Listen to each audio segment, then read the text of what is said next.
ಅದಕ್ಕೆಲ್ಲ ರಾಯರ ಅನುಗ್ರಹ ಏನಿದೆ ಅದು ಬೇಕು.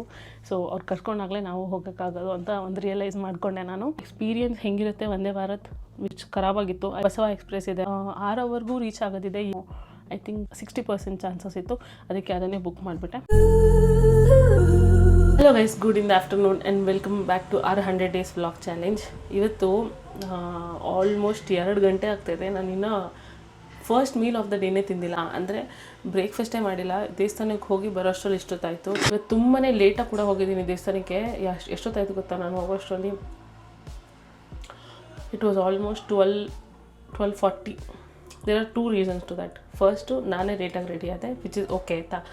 12 ಗಂಟೆ ಆದಾಗ ಇನ್ನೂ ನಾನು ರೆಡಿನೇ ಆಗ್ತಾಯಿದ್ದೆ. 12:05 I was ready. But then ನಾನು ಪ್ರತಿ ವಾರ ಪೇಪರ್ ಅವಲಕ್ಕಿ ಕೊಡ್ತೀನಿ ದೇವಸ್ಥಾನಕ್ಕೆ. ಬಟ್ ಅದೇನೋ ಗೊತ್ತಿಲ್ಲ, ನಮ್ಮ ಮನೆ ಹತ್ರ ಯಾವುದೇ ಒಂದು ದಿನಸಿ ಅಂಗಡಿ ಆಗಲಿ ಅಥವಾ ನಾರ್ಮಲ್ ಅಂಗಡಿ ಆಗಲಿ ಎಲ್ಲೂ ಪೇಪರ್ ಅವಲಕ್ಕಿನೇ ಸಿಗ್ತಾಯಿಲ್ಲ. ಅದು ಹುಡ್ಕೊಂಡು ಓಡಾಡೋದೇ ಲೇಟಾಗಿ ಹೋಗುತ್ತೆ. ಅದಕ್ಕೆ ನಾನು ಏನು ಮಾಡ್ತೀನಿ, ಲಾಸ್ಟ್ ಒಂದು 2-3 ವಾರದಿಂದ ಆನ್ಲೈನಲ್ಲಿ ಆರ್ಡರ್ ಮಾಡಿಕೊಂಡು ಝೆಪ್ಟೋನಲ್ಲಿ ಆರ್ಡರ್ ಮಾಡ್ಕೊಂಡು ತೊಗೊಂಡು ಹೋಗ್ತೀನಿ. ಅದು ಹೆಂಗೆ ಆರ್ಡರ್ ಮಾಡ್ತೀನಿ ಅಂತಂದರೆ, ನಾನು ಇನ್ನೇನು ಸ್ನಾನಕ್ಕೆ ಹೋಗೋಕ್ಕೆ ಮುಂಚೆ ಆರ್ಡರ್ ಮಾಡಿದೆ, ನಾನು ಸ್ನಾನ ಮಾಡ್ಕೊಂಡೆಲ್ಲ ಬರೋಷ್ಟರಲ್ಲಿ ಬಂದಿರುತ್ತೆ, ತೊಗೊಂಡು ಹೋಗ್ತೀನಿ. ಬಟ್ ಈ ಸಲ ನಾನು ಮರ್ತೋಗ್ಬಿಟ್ಟೆ ಆರ್ಡರ್ ಮಾಡೋದು. ಸೊ ನಾನು ಸ್ನಾನದಿಂದ ಬಂದ ತಕ್ಷಣ ಆರ್ಡರ್ ಮಾಡಿದೆ. ಅವ್ರು ನೋಡಿದ್ರೆ 10 ನಿಮಿಷಕ್ಕೆ ಬರಬೇಕಾದವರು 20 ನಿಮಿಷ, 22 ನಿಮಿಷ. ನಾನು ಲಿಟ್ರಲಿ 1 ನಿಮಿಷ ತೋರಿಸುತ್ತಲ್ಲ, ಅವಾಗ ಓಕೆ, ನಾನು ಆಚೆ ಹೋಗೋಷ್ಟ್ರಲ್ಲಿ ಬರ್ತಾರೆ ಅಂತ ಆಚೆ ಹೋಗಿ ಕೂತ್ಕೊಂಡ್ರೆ ಬರಲೇ ಇಲ್ಲ ಮಾರಾಯ. ನಾನು ಝೆಪ್ಟೋ ಅವ್ರ ಹತ್ರ ಕಂಪ್ಲೇಂಟ್ ಮೇಲೆ ಕಂಪ್ಲೇಂಟ್ ಮಾಡ್ತಾಯಿದ್ದೀನಿ, ಕಾಲ್ ಮೇಲೆ ಕಾಲ್ ಮಾಡ್ತಾಯಿದ್ದೀನಿ. ಅವ್ರು ಬರೋ ಅಷ್ಟರಲ್ಲೇ 12:25 ಆಗೋಯ್ತು. ಏನು ಮಾಡಲಿ, ನಾನು ರೆಗ್ಯುಲರಾಗಿ ಹೋಗ್ತೀನಲ್ಲ, ಆ ದೇವಸ್ಥಾನಕ್ಕೆ ಹೋಗೋಕ್ಕಾಗಲಿಲ್ಲ ಇವತ್ತು. ನಾನು ಲಾಸ್ಟ್ ಟೈಮ್ ನಿಮಗೆ ಹೇಳಿದ್ನಲ್ಲ, TTD ದೇವಸ್ಥಾನ ಹಿಂದೆಗಡೆ ಒಂದು ಆಂಜನೇಯ ದೇವಸ್ಥಾನ ಇದೆ ಅಂತ, ಅಲ್ಲಿಗೆ ಹೋದೆ. ಸೊ ಅದರಿಂದ ಇಷ್ಟೊಂದು ಲೇಟ್ ಆಯಿತು. ಹೋಗಿ 2 ದೇವಸ್ಥಾನಕ್ಕೂ ಜಸ್ಟ್ ಬಂದೆ. And I am so hungry. And ನಮ್ಮ ಮಮ್ಮಿ ಇವತ್ತು ಕಾಳು ಸಾರು ಮಾಡಿದ್ದಾರೆ, ವಿಚ್ ಇಸ್ ಐ ಥಿಂಕ್ ತೊಗರಿ ಕಾಳು ಮತ್ತು ಕಡಲೆಕಾಳು ಎರಡೂ ಹಾಕಿ ಸಾರು ಮಾಡಿದ್ದಾರೆ. ನನ್ನ ಕೆಮ್ಮು ಕಮ್ಮಿ ಆಗ್ತಾನೇ ಇಲ್ಲ, ಕೋಲ್ಡ್ ಅಂತೂ ಹೋಗೋ ಮಾತೇ ಇಲ್ಲ ಅದ್ರದ್ದು. ಸೊ ಮಮ್ಮಿಗೂ ಹಾಗೆ ಇದೆ ಜ್ವರ. ಮಾತ್ರ ನುಂಗ್ದಾಗ ಕರೆಕ್ಟಾಗಿರುತ್ತೆ, ಅದಾದಮೇಲೆ ಮತ್ತೆ ಜ್ವರ ಸ್ಟಾರ್ಟ್ ಆಗುತ್ತೆ. ಇನ್ನು ಶೀ ಈಸ್ ರೆಸ್ಟಿಂಗ್, ಇವತ್ತೂ ಶೀ ಈಸ್ ರೆಸ್ಟಿಂಗ್. ಸೊ ಈಗ ಅವ್ರಿಗೂ ಊಟ ಮಾಡಿಸ್ಬೇಕು. ಹೇಳಿದ್ದೀನಿ ಎದಳಿ ಅಂತ, ನಿದ್ದೆ ಮಾಡ್ತಾಯಿದ್ದಾರೆ. ಚಳಿಗೂ ಅದಕ್ಕೂ ಒಳ್ಳೆ ನಿದ್ದೆ ಬರುತ್ತಲ್ಲ. So she is sleeping. ಇವಾಗ ನಾನು ತಿಂದ್ಬಿಟ್ಟು ಆಮೇಲೆ ಮಿಕ್ಕಿದ ಕೆಲಸ ನೋಡೋಣ. ಆ್ಯಂಡ್ ಎಷ್ಟೊಂದು ಜನ ಮಂತ್ರಾಲಯಕ್ಕೆ ಹೇಗೆ ಹೋಗೋದು ಆ್ಯಂಡ್ ಕಾಸ್ಟ್ ಎಲ್ಲ ಎಷ್ಟಾಯಿತು ಅಂತ ಕೇಳ್ತಾ ಇದ್ದೀರಾ. I'll prepare it. ಇವಾಗ I know the details. I'll just prepare myself and ಹೇಳ್ತೀನಿ ನಿಮಗೆ ಇವತ್ತಿನ ವ್ಲಾಗಲ್ಲಿ ಹೇಗೆ ನಾವು ಮಂತ್ರಾಲಯಕ್ಕೆ ಹೋದ್ವಿ ಆ್ಯಂಡ್ ಎಷ್ಟು ಖರ್ಚಾಯಿತು, ಎಲ್ಲೆಲ್ಲಿ ಹೋಗ್ಬೋದು, ಎಲ್ಲ details I'll tell you. Okay, it is so unusual of me, ನಾನು ಈ ಥರ ಕುತ್ಕೊಂಡು ನಿಮ್ಮ ಹತ್ರ ಮಾತಾಡೋದು. ಬಟ್ ದೆನ್ ನಾವು ಮಂತ್ರಾಲಯಕ್ಕೆ ಹೋಗಿ ಬಂದಮೇಲೆ ಎಲ್ಲ ಕಡೆ ಆನ್ ಮೈ ಯೂಟ್ಯೂಬ್ ಆಗಲಿ, ಇನ್ಸ್ಟಾಗ್ರಾಮ್ ಆಗಲಿ, ಎಲ್ಲ ಕಡೆ ನಮಗೆ ಒಂದೇ ಕ್ವೆಶನು. ಇರಿ ಸ್ವಲ್ಪ ಕ್ಯಾಮ್ರಾ ಕೆಳಗೆ ಮಾಡ್ತೀನಿ. ಸೊ ಎಲ್ಲ ಕಡೆಯೂ ನಮಗೆ ಒಂದೇ ಕ್ವೆಶನು, ನಿಮ್ಮ ಬಜೆಟ್ ಎಷ್ಟಾಯಿತು ಹೇಳಿ, ಸ್ಟೇ ಹೆಂಗೆ ಸಿಕ್ತು ಹೇಳಿ, ಹೇಗೆ ಹೋದ್ರಿ ಹೇಳಿ ಅಂತ. So I thought I'll sit down, make it up for you, ನಾವು ಹೇಗೆ ಟ್ರಾವೆಲ್ ಮಾಡಿದ್ವಿ ಅಂತ. ಸೊ ನಾವು ಡಿಸೈಡ್ ಮಾಡಿದ್ದು ಐ ಥಿಂಕ್ 15 days ಮುಂಚೆ ನಾವು ಈ ಥರ ಹೋಗೋಣ ಅಂತ. ಆ್ಯಂಡ್ ಆಲ್ಸೋ ನಾನು ಇಷ್ಟು ವರ್ಷದಲ್ಲಿ ಯಾವತ್ತೂ ನಾನು ಮಂತ್ರಾಲಯಕ್ಕೆ ಹೋಗಿಲ್ಲ, ಒಂಥರ ಅಟೆಂಪ್ಟೇ ಮಾಡಿಲ್ಲ ಅಂದ್ಕೊಳ್ಳಿ. ಬಟ್ ಅಟೆಂಪ್ಟ್ ಮಾಡಿದಾಗ ಎಷ್ಟು ಪಟ್ ಅಂತ ಎಲ್ಲ ಬುಕ್ಕಿಂಗ್ಸ್ ಆಯಿತು ಅಂತಂದರೆ ನಂಬಕ್ಕೆ ಆಶ್ಚರ್ಯ ಆಯಿತು, ಅಷ್ಟು ಬೇಗ ಆಯಿತು. ಆ್ಯಂಡ್ ಅಲ್ಲಿ ಹೋದ್ಮೇಲೆ ನಂಗೆ ಅನ್ನಿಸ್ತು, ಯಾಕೆ ಇಷ್ಟು ವರ್ಷ ಬಂದಿಲ್ಲ, ಇಷ್ಟು ಈಸಿ ಅಲ್ವಾ. ಒಂದು ಟ್ರೈನ್ ಇಟ್ಕೊಂಡು ಬಂದರೆ ಓವರ್ನೈಟ್ ಜರ್ನಿನಲ್ಲಿ ನಾನು ಆಲ್ರೆಡಿ ಮಂತ್ರಾಲಯದಲ್ಲಿರ್ತೀನಿ. ಬಟ್ ಸ್ಟಿಲ್ ಯಾಕೆ ಇಷ್ಟು ವರ್ಷ ಬಂದಿಲ್ಲ ಅಂತ I was thinking. But then I realise that ಅದಕ್ಕೆಲ್ಲ ರಾಯರ ಅನುಗ್ರಹ ಏನಿದೆ ಅದು ಬೇಕು. ಸೊ ಅವ್ರು ಕರ್ಕೊಂಡಾಗಲೇ ನಾವು ಹೋಗೋಕ್ಕಾಗೋದು ಅಂತ ಒಂದು ರಿಯಲೈಸ್ ಮಾಡಿಕೊಂಡೆ ನಾನು. ಜಾಸ್ತಿ ಎಲ್ಲಿಯೋದು ಬೇಡ ಈ ವಿಡಿಯೋನ. We will cut it short and come to the point, because ತುಂಬ ಲೇಟಾಗಿದೆ ಇವಾಗ. I don't want to drag it. ಎಷ್ಟು ಗೊತ್ತಾ ಟೈಮು, ಅಲ್ಲಿ ಶೋ ಯು ಎಷ್ಟು ಟೈಮು ಅಂತ. 11:45. ಇಷ್ಟರಲ್ಲಿ ಕೂತ್ಕೊಂಡು I am talking to you. Okay, first thing first, ನಾವು ಆಲ್ ಮೋಡ್ಸ್ ಆಫ್ ಟ್ರಾನ್ಸ್ಪೋರ್ಟೇಷನಲ್ಲಿ ಟ್ರಾವೆಲ್ ಮಾಡ್ಬೋದು. ಫ್ಲೈಟಲ್ಲಿ ಹೋಗ್ಬೋದು, ಬಸ್ಸಲ್ಲಿ ಹೋಗ್ಬೋದು, ಟ್ರೈನಲ್ಲಿ ಹೋಗ್ಬೋದು, ನಮ್ಮದೇ ಕಾರಲ್ಲಿ ಹೋಗ್ಬೋದು. ಬಟ್ ಈಸಿ ವೇ ಅಂತಂದರೆ train, which will not make you stress. And sleeper coach ಸಿಗುತ್ತೆ, ಬಸ್ಸಲ್ಲೂ ಸಿಗ್ಬೋದು. But I feel train is more safer ಅಂತ. ಆ್ಯಂಡ್ ಡ್ರೈವ್ ಮಾಡ್ಕೊಂಡು ಹೋಗೋದು ಇರಲ್ಲ. ಸೊ ಟ್ರೈನಲ್ಲಿ ಹೋಗೋದಾದರೆ ನಾನು ಇಲ್ಲಿ ಹಾಕ್ತೀನಿ ನಿಮಗೆ. There are multiple options. Basava express ಇದೆ, 6 ಅವರ್ಗೂ ರೀಚ್ ಆಗೋದಿದೆ, 7 ಅವರ್ಗೂ ರೀಚ್ ಆಗೋದಿದೆ, 11 ಅವರ್ಗೂ ರೀಚ್ ಆಗೋದಿದೆ. ಸೊ ನೀವು Paytm ಅಥವಾ IRCTC ಯಾವುದೇ ವೆಬ್ಸೈಟ್ಗೆ ಹೋಗಿ ಟ್ರೈನ್ನ ಸರ್ಚ್ ಮಾಡಿದ್ರು from Bangalore to Mantralaya road ಅಂತ ನಿಮಗೆ ಇದೆಲ್ಲ ಆಪ್ಷನ್ಸ್ ತೋರಿಸುತ್ತೆ. ಬಸವ ಎಕ್ಸ್ಪ್ರೆಸ್ ಇದೆ, 4:40 ಹೊರಟು 12 ಗಂಟೆಗೆ ರೀಚ್ ಆಗುತ್ತೆ, which is 7 hours. Karnataka express ಅಂತ ಒಂದಿದೆ, 7:20 ಹೊರಟು 2:15 ರೀಚ್ ಆಗುತ್ತೆ. ಉದ್ಯಾನ ಎಕ್ಸ್ಪ್ರೆಸ್ ಇದೆ, 8:40 ಹೊರಟು 3:45ಗೆ ಅಲ್ಲಿ ರೀಚ್ ಆಗುತ್ತೆ. ನಾವು ವಾಪಸ್ ಬರ್ತಾ ಉದ್ಯಾನ ಎಕ್ಸ್ಪ್ರೆಸ್ ಯೂಸ್ ಮಾಡಿದ್ವಿ. ಆ್ಯಂಡ್ ವಂದೇ ಭಾರತ್ ಕೂಡ ಇದೆ. ವಂದೇ ಭಾರತ್ ಈ ಕಡೆಯಿಂದ ಬೆಂಗಳೂರಿಂದ ಥರ್ಸ್ಡೇಸ್ ಹೋಗಲ್ಲ ಆ್ಯಂಡ್ ಫ್ರೈಡೇಸ್ ವಾಪಸ್ ಬರೋಲ್ಲ. ಅದು ಬಿಟ್ಟು ಬೇರೆ ಎಲ್ಲ ದಿನ ವಂದೇ ಭಾರತ್ ಇರುತ್ತೆ. If you ask me, if you want to really experience ಹೆಂಗಿರುತ್ತೆ ವಂದೇ ಭಾರತ್, ವಿಚ್ ಖರಾಬಾಗಿತ್ತು, ಐ ಡೋಂಟ್ ನೋ ಬೇರೆಯವ್ರಿಗೆ ಹೆಂಗಿರುತ್ತೆ ಅಂತ. ನಮಗಂತೂ ಖರಾಬಾಗಿತ್ತು.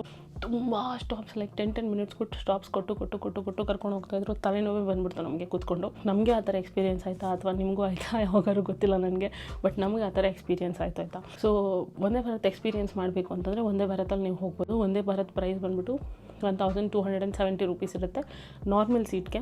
ಅವ್ರದ್ದೇ ಎಕಾನಮಿ ಬರುತ್ತೆ which is I think 2450 something like that ಇರುತ್ತೆ. ಇದನ್ನು ಚೂಸ್ ಮಾಡ್ಕೋಬೋದು ನಾವು ಹೋಗೋಕ್ಕೆ. ಯಾವುದೇ ಟ್ರೈನ್ ತೊಗೊಂಡು ಮಂತ್ರಾಲಯಂ ರೋಡ್ ರೀಚ್ ಆದರೆ ಮಂತ್ರಾಲಯ ರೈಲ್ವೆ ಸ್ಟೇಷನಿಂದ ಆಚೆ ಬರ್ತಾ ಇದ್ದಂಗೆ ಅಲ್ಲಿ ಸುಮಾರು ಶೇರ್ ಆಟೋಸ್ ಇರುತ್ತೆ. ನೆನ್ಪಿಟ್ಕೊಳ್ಳಿ, ಮಂತ್ರಾಲಯಂ ರೋಡಿಂದ ಮಂತ್ರಾಲಯ ದೇವಸ್ಥಾನ ಇರೋದು ಆಲ್ಮೋಸ್ಟ್ 16 to 17 ಕಿಲೋಮೀಟರ್ ಆ ಥರ ಇದೆ. ಶೇರ್ ಆಟೋ ಇರುತ್ತೆ, ವ್ಯಾನ್ ಇರುತ್ತೆ ಆ್ಯಂಡ್ ಜೀಪ್ಸ್ ಇರುತ್ತೆ.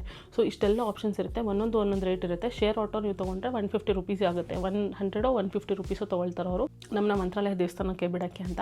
ನಾವೇನಾದರೂ ಟ್ರಸ್ಟ್ ಅವ್ರದ್ದೇ ಒಂದು ಗೆಸ್ಟ್ ಹೌಸ್ ಇದೆ, ಗೆಸ್ಟ್ ಹೌಸ್ ರೂಮ್ಸ್ ಇರುತ್ತೆ. ಅಲ್ಲಿಗೆ ನಾವು ಬುಕ್ ಮಾಡ್ಕೋಬೇಕಂದ್ರೆ 1 ತಿಂಗಳು ಮುಂಚೆನೇ ಬುಕ್ ಮಾಡ್ಕೊಂಡಿರಬೇಕು. ಆ್ಯಂಡ್ ನಾನು ಹೇಳ್ದಂಗೆ ನಾವು ಡಿಸೈಡ್ ಮಾಡೋದೇ ಹೋಗೋದಕ್ಕೆ 15 ದಿನ ಮುಂಚೆ ಡಿಸೈಡ್ ಮಾಡಿದ್ವಿ. ಸೊ ನಮ್ಗೆ ಅಫ್ಕೋರ್ಸ್ ರೂಮ್ ಸಿಕ್ಕಲಿಲ್ಲ.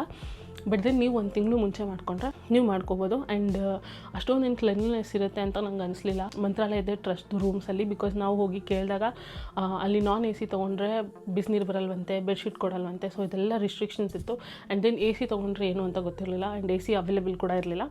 ಸೊ ಅದಕ್ಕೆ ನಾವೇನು ಮಾಡಿದ್ವಿ, ಪ್ರೈವೇಟ್ ರೂಮ್ ಒಂದಕ್ಕೆ ಹೋದ್ವಿ, ವಿಚ್ ನೀವು ನನ್ನ ವ್ಲಾಗಲ್ಲಿ ನೋಡಿರ್ತೀರ.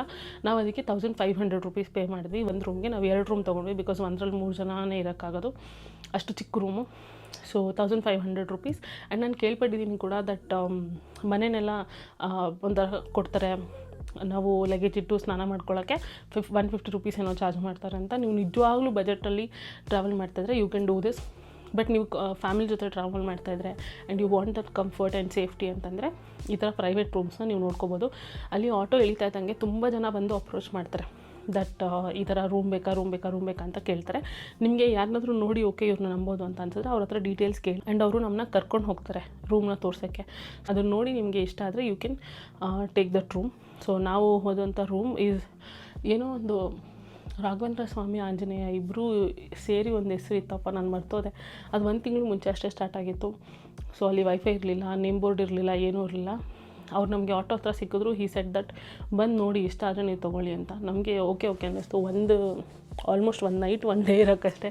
ಸೊ ಯಾಕೆ ನಾವು ಅಷ್ಟೊಂದು ಯೋಚನೆ ಮಾಡಬೇಕು ಅಂತ, ಕಾಣ್ತಿದ್ದ ರೂಮ್ ಚೆನ್ನಾಗಿತ್ತು ಅಂತ ತೊಗೊಂಡ್ವಿ ಅಷ್ಟೇ. ಸೊ ಅವ್ರ ಹೆಸರು ರವಿ ಅಂತ. ಅವ್ರ ನಂಬರ್ ನಾನು ಇಲ್ಲಿ ಹಾಕಿರ್ತೀನಿ, ಡಿಸ್ಕ್ರಿಪ್ಷನಲ್ಲೂ ಹಾಕಿರ್ತೀನಿ.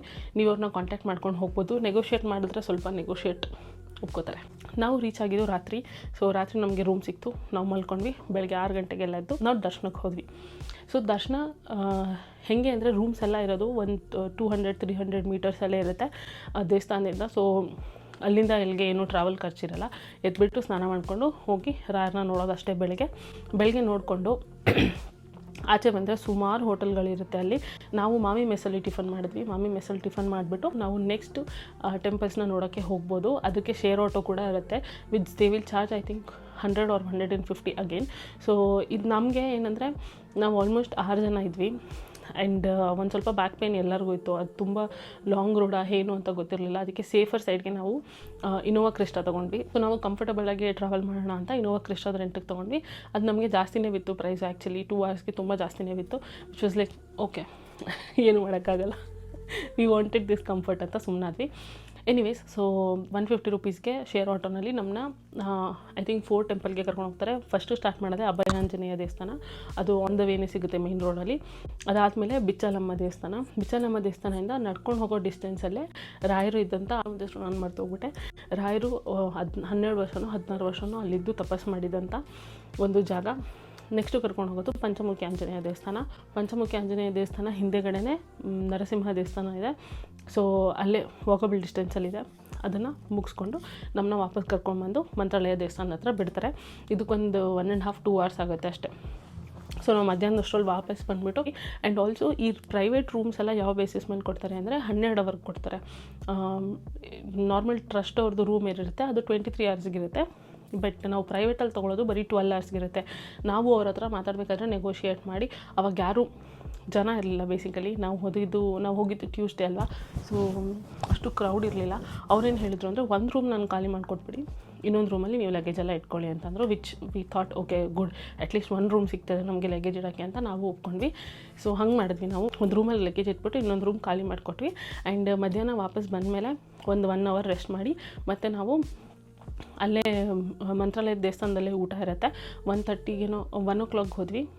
ಐ ಥಿಂಕ್ 10 or 11 ಸ್ಟಾರ್ಟ್ ಆಗಿ 2 ಗಂಟೆವರೆಗೂ ಇರುತ್ತೆ. 1 ಗಂಟೆಗೆ ಹೋಗಿ ಊಟ ಮಾಡಿಕೊಂಡು ಅದಾದಮೇಲೆ ವಾಪಸ್ ಬಂದು ರೆಸ್ಟ್ ಮಾಡಿದ್ವಿ. ಮತ್ತು ಅದಾದಮೇಲೆ 4 ಗಂಟೆಗೆ ಇನ್ನೊಂದು ಸಲ ದರ್ಶನಕ್ಕೆ ಹೋದ್ವಿ, ರಾಯರ ದರ್ಶನಕ್ಕೆ. ಅವಾಗಲೂ ತುಂಬ ಚೆನ್ನಾಗಿ ದರ್ಶನ ಆಯಿತು. We were so lucky. 2 ಸಲವೂ ನಮಗೆ ತುಂಬ ಒಳ್ಳೆ ದರ್ಶನ ಆಯಿತು because of less crowd. And ನಾವು ಬೇಗನೂ ಹೋಗಿದ್ವಿ. ಆ್ಯಂಡ್ ಟೆಂಪಲ್ ಓಪನ್ ಆಗ್ತಾಯಿದ್ದಂಗೆ ನಾವು ಆಲ್ರೆಡಿ ಅಲ್ಲಿದ್ವಿ. So these are all the perks. ನೀವು ಅದು ನೋಡ್ಕೋಬೇಕು. ಒಳ್ಳೆ ದರ್ಶನ ಮಾಡಬೇಕು ಅಂತಂದರೆ ಒಂದು ಸ್ವಲ್ಪ ದೇವಸ್ಥಾನ ಓಪನ್ ಆಗಿದ ತಕ್ಷಣವೇ ಹೋಗೋದು. ಆ್ಯಂಡ್ ದೆನ್ ಕ್ರೌಡ್ ಕಮ್ಮಿ ಇರೋ ಟೈಮಲ್ಲಿ ಹೋಗೋದು. ಅಂದರೆ ಸೋಮವಾರ, ಮಂಗಳವಾರ, ಬುಧವಾರನೂ ಜಾಸ್ತಿ ಇರ್ಬೋದೇನೋ, ಬಟ್ ವೀಕೆಂಡ್ಸ್ ಬಿಟ್ಟು ಈ ಥರ ಸೋಮವಾರ ಆ ಥರ ಹೋದರೆ, ಸೋಮವಾರ ಅಥವಾ ಮಂಗಳವಾರ ಹೋದರೆ ಕ್ರೌಡ್ ಕಮ್ಮಿ ಇರ್ಬೋದು. I don't no. ನಾನು ರೀಲಲ್ಲಿ ಹಾಕಬೇಕಾದ್ರೆ ಎಲ್ಲರೂ ನನ್ನ ಕೇಳ್ತಾಯಿದ್ರು ದಟ್ ನೀವು ಯಾವಾಗ ಹೋಗಿದ್ರಿ, ಇಷ್ಟು ಕ್ರೌಡ್ ಕಮ್ಮಿ ಇದೆಯಲ್ಲ, we have never experience this ಅಂತ. ಸೊ ಅದನ್ನು ನೋಡಿಕೊಂಡು ನೀವು ಹೋಗ್ಬೋದು. ಆ್ಯಂಡ್ ಅದಾದಮೇಲೆ ನೆಕ್ಸ್ಟು ರೈಲ್ವೆ ಸ್ಟೇಷನ್ಗೆ ನಾವು ವಾಪಸ್ ಬರೋಕ್ಕೆ ನಮ್ಮ ಟ್ರೈನ್ ಇದ್ದಿದ್ದು 8:45ಗೆ ಉದ್ಯಾನ ಎಕ್ಸ್ಪ್ರೆಸ್ಸಲ್ಲೇ ನಾವು ವಾಪಸ್ ಬಂದ್ವಿ. ಸೊ ರೈಲ್ವೆ ಸ್ಟೇಷನ್ಗೆ ವಾಪಸ್ ಬರೋಕ್ಕೆ 150 ರೂಪಾಯಿ ಆಯಿತು ಶೇರ್ ಆಟೋನಲ್ಲಿ. ವಾಪಸ್ ಬಂದು 8:45ಗೆ ಸ್ಲೀಪರ್ ಕೋಚ್ ಟ್ರೈನ್ ತೊಗೊಂಡು ನಾವು ಬೆಂಗಳೂರಿಗೆ ಬಂದು ರೀಚ್ ಆದ್ವಿ. ನಾವು ಬುಕ್ ಮಾಡಬೇಕಾದ್ರೆ ಒಂದೇ ವಾರದ್ದು ನಮಗೆ ಈಸಿಯಾಗಿ ಸಿಕ್ತು. ಬಟ್ ವಾಪಸ್ ಬರಬೇಕಾದ್ರೆ ಸ್ಲೀಪರ್ ಕೋಚ್ ಏನಿದೆ ಅದು ನಾರ್ಮಲ್ ಸ್ಲೀಪರ್ ಕೋಚ್ ಸಿಗಲಿಲ್ಲ ನಮಗೆ, ಎ ಸೀಟ್ ಸಿಕ್ತು.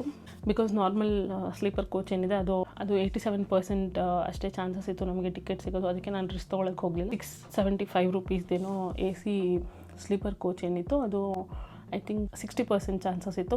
ಅದಕ್ಕೆ ಅದನ್ನೇ ಬುಕ್ ಮಾಡಿಬಿಟ್ಟೆ. ಆ್ಯಂಡ್ ಸೊ ಇದು ಓವರ್ ಆಲ್ ಕಾಸ್ಟ್ ಎಷ್ಟಾಯಿತು ಅಂತ ಅಲ್ವಾ ನಿಮ್ಮ ಪ್ರಶ್ನೆ ಇದ್ದಿದ್ದು. I tell you. ಸೊ ನಾನು ಹೇಳಿದ ಈ ಪ್ಲ್ಯಾನ್ನ ನೀವು ಫಾಲೋ ಮಾಡಿದ್ರೆ, ನಮ್ಮ ಪ್ಲ್ಯಾನ್ ಬಿಡಿ, ನಮ್ಮದು ಬಜೆಟ್ ಹೇಳ್ತಲ್ಲ, ಬಟ್ ನಾರ್ಮಲಿ ನಾವು ಹೋದರೆ ಒಂದು ಬೇಸಿಕ್ ಖರ್ಚು ಎಷ್ಟಾಗ್ಬೋದು ಅಂತ ಅಷ್ಟೇ ನಾನು ಹೇಳ್ತಾ ಇರೋದು. ನಮ್ಮದು ಜಾಸ್ತಿ ಆಯಿತು. ನಾನು ಇದು ಹೇಳೋದು ಈಸ್ ವೆರಿ ಕಮ್ಮಿ, ಬಟ್ ನಮ್ಮದು ಜಾಸ್ತಿನೇ ಖರ್ಚಾಯಿತು. ಬೇಸಿಕ್ ಪ್ಲ್ಯಾನ್ ನಾನು ನಿಮಗೆ ಹೇಳ್ತೀನಿ.